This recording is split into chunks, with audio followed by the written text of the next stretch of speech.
সালে যুক্তরাষ্ট্র ইরাক আক্রমণ করেছিল বিপদ ঠেকাতে।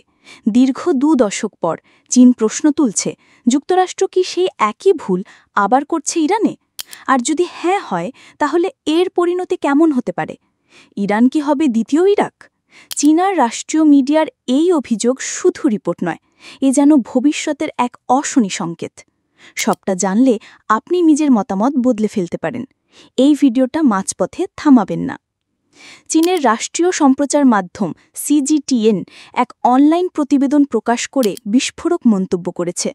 যুক্তরাষ্ট্রের এই হামলা মধ্যপ্রাচ্যের একটি বিপজ্জনক মোড় তৈরি করেছে।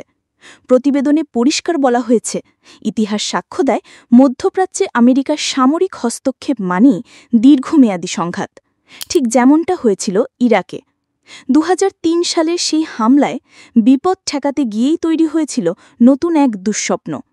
চীন এই তুলনা টেনেছে উদ্দেশ্যমূলকভাবে, কারণ তারা মনে করছে ইরানে যুক্তরাষ্ট্রের এই হস্তক্ষেপ আবারও সেই একই অনিচ্ছাকৃত বিপর্যয়ের ঝুঁকি তৈরি করছে। CGTN আরও বলছে, যুদ্ধ নয়, কূটনীতি হতে হবে সমাধান। মধ্যপ্রাচ্যের ভঙ্গুর স্থিতিশীলতায় আবারও আগুন লাগানোর পরিবর্তে বিশ্বশক্তিগুলোর উচিত সংলাপের পথ বেছে নেওয়া।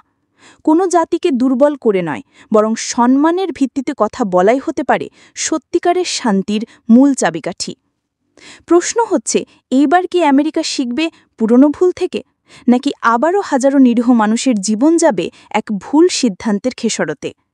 চীন সে যে শব্দগুলো বলেছে তা শুধু সমালোচনা নয়, এটা বিশ্ববাসীর জন্য একটি সতর্কবার্তা। এখন সময় নতুন যুদ্ধ নয়, নতুন পথ খুঁজে বের করার। ভিডিও ভালো লাগলে কমেন্টে জানিয়ে দিন, আপনার মতে যুক্তরাষ্ট্র কি ইরাকের পথেই হাঁটছে?